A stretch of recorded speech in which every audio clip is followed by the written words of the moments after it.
video what it sounds like when you get on it.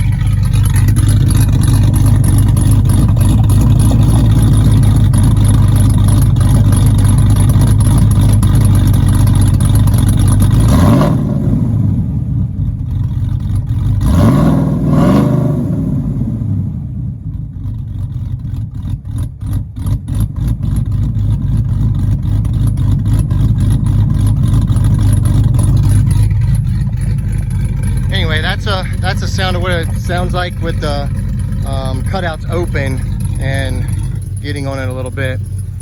So back to the front. The turbos, it's not too bad on the Procharger. It's a little loud, but it's not too obnoxious once you close the hood. I also have a big red blow-off valve kind of hidden down here in the corner. You can see that. That's kind of probably the most annoying thing that I have. I've actually talked to Procharger about that on the phone, about what causes the excessive noise all the time, especially in first and second gear, and they're pretty much unhelpful. Let me see if I can spin this around here.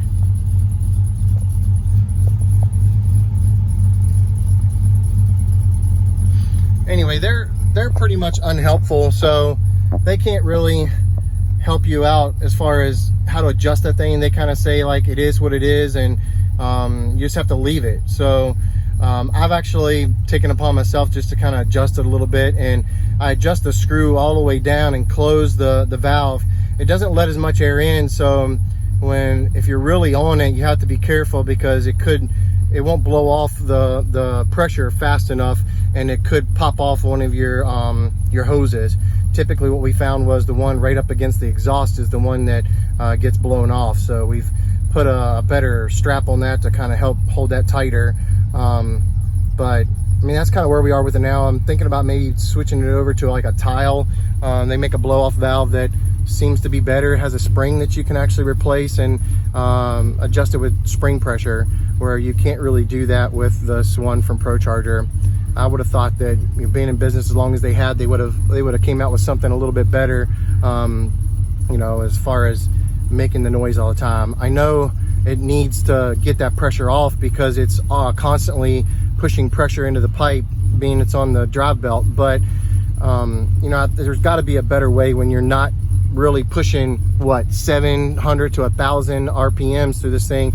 It can't be building up that much pressure that it can't find a way to get out of it. So for the time being, what I've done is I've screwed the little Allen screw in as far as I can, and that seems to really help a lot. But I have to be careful. I can't really, if I know I'm going to be getting on it, I'll go ahead and open that thing up a little bit so it doesn't run the risk of the blow-off valve not releasing the air fast enough. Other than that, the Procharger seems to be really strong. It pulls a lot of RPMs, which is nice. I'm running about 6,000 RPMs now from the tuner. So I mean, that thing I think is pulling like at 6,000 RPMs. It was I want to say about 45,000 RPMs on that thing, and it's running really good, really strong. It really comes on at about 4,500 or so. You can really feel the pull. But also, let me just show you some of the in-gauge features. So this is my in-gauge, and right now it's set to this four page, so I can read my boost pressure, my intake air temperature, which I'm hoping is going to really come down once I get this water meth kit. That should give me about, I don't know, about 25 more horsepower, most likely, by the time, in the summer months for sure. Also shows my lambda, my air fuel ratio. These are the ones I kind of look at a lot just to make sure I'm not running lean or something's not happening. I can also show my RPM telemetry, and that'll actually show up on these little red dots as I go, so I know when I'm hitting closer and closer to red line without looking at the gauges. The one that I really like to watch a lot is this single gauge, and these are all, you can change these to whatever setting that you want. The way that I get boost is through my analog port. I have a Lund boost box on here, and we have calibrated that, and so we're using our analog input and we're calling it boost, and that's how we can monitor our boost on this gauge as an analog gauge if you wanted to. So I mean, you have tons of different gauges. You can also adjust things like when you want the threshold to turn red line, stuff like that. That's all adjustable, which is really nice that you don't get from an analog gauge. So I really like that. There's also a 6 gauge that you can use here if you want more information. So there's all kinds of different information from here. With my vehicle, mine's a 2010. I think if you had a 11 or above, once they move to the Coyote motors, you can actually use this N gauge to program your, tune your system. Right now, I'm still using an old SCT tuner to do all of the tunes. But I can run all my diagnostics through here and back up all my data, send it to 5-star, and they can make adjustments for me. So I can do all that still, and it still just runs off your standard OBD2 port. So there's nothing different there. But I really love this gauge. Even though I can't really load my tunes with it, which is kind of sucky because it's super fast. Mine takes forever to update tunes. So if you're trying to do something on the fly, it's a little bit harder to do. Takes a little bit longer. But this is an awesome piece if you guys are looking for a really good gauge to tune your vehicle. If you have a 11 or newer, I would say you can use this. But for mine, 10 and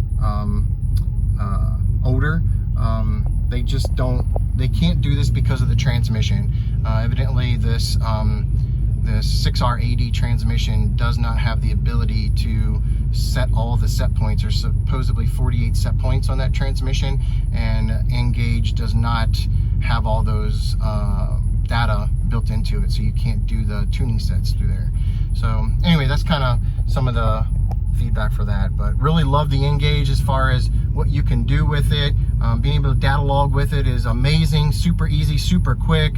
And transferring that file to your computer is super easy as well. But yeah, this is kind of update for where we are now. Like I said, we're gonna be making a few more videos on this. Hopefully we're about finished, about wrapped up with this guy. I am gonna change some of the upholstery as well, as far as the seats are gonna get redone, but we're making progress. We're almost there.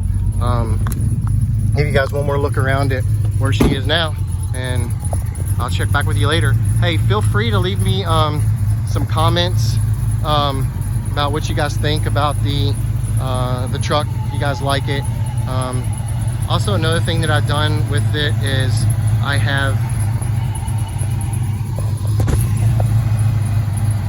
I've also created the headlights so that they come on with the daytime running lights, so that they're on all the time. I will show you a quick picture of what this looks like during the day. I probably should make another video of it at nighttime, just so you guys can see what the lights look at nighttime, especially the KC headlights. They are phenomenal. But here you can see the low beam. There's 3 projectors. Like I said, they're totally independent, and you can move them independently. And I'll show you what the high beam looks like.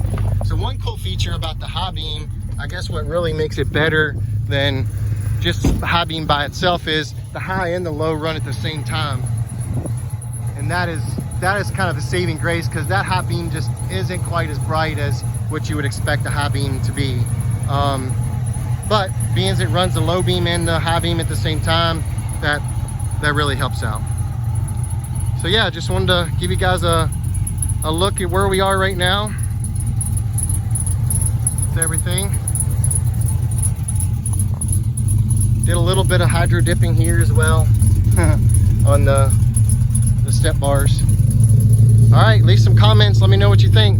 Till then, see you guys next time. Thanks again for looking. Have a good day. Bye.